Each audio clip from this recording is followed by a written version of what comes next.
Hello guys, so ayan may apple tayo dito. So try nga natin kung mayroong ng wax ito, katulad nung napapanood natin guys. Kasi marami tayong napapanood sa reels at saka sa mga long form video na pinipinturahan nila at merong wax. So check natin kung tama. Naku guys, meron nga.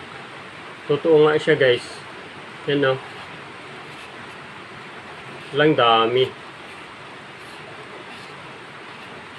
Oh.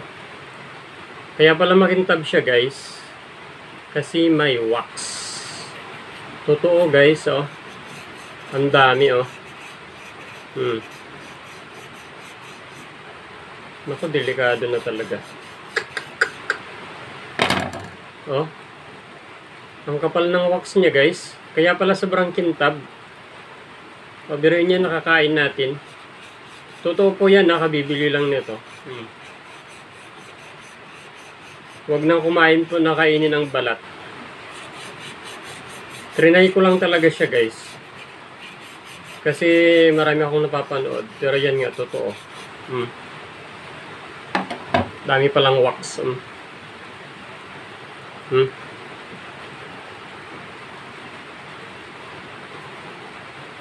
Hindi siya safe. Kaya palang kintab niya guys. Ayan ang kapal ng wax niya.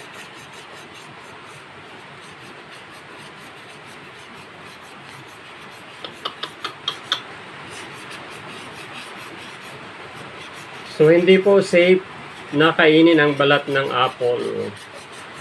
Ayan. Try nyo magganito guys kung may nabili kayo. Ba't nakukuskusan siya? Dapat nababalatan yan guys pag ano. Yan, puting-puti.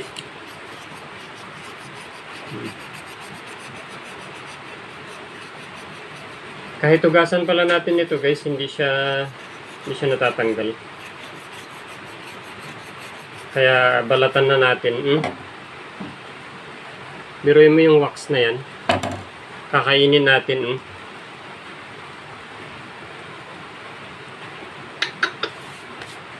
Wala na, hindi na po safe yung mamili ng kung ano-ano.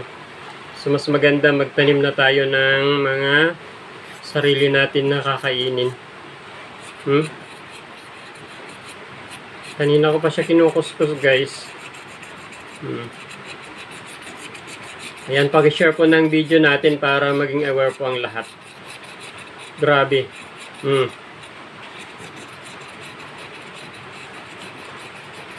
Binili ni Miss ito kahapon sa palengke. Sabi ko baka may wax yan, sabi ko sa kanya. Eh wala siya dito, pumasok na. Sana nakita niya. Pero makikita niya ito pag napanood niya guys. Ayan, pa-share po ng video po na ito para maging aware po ang lahat. At iwasan na po natin na kumain na hindi binabalatan. Ito, babalatan na natin siya guys.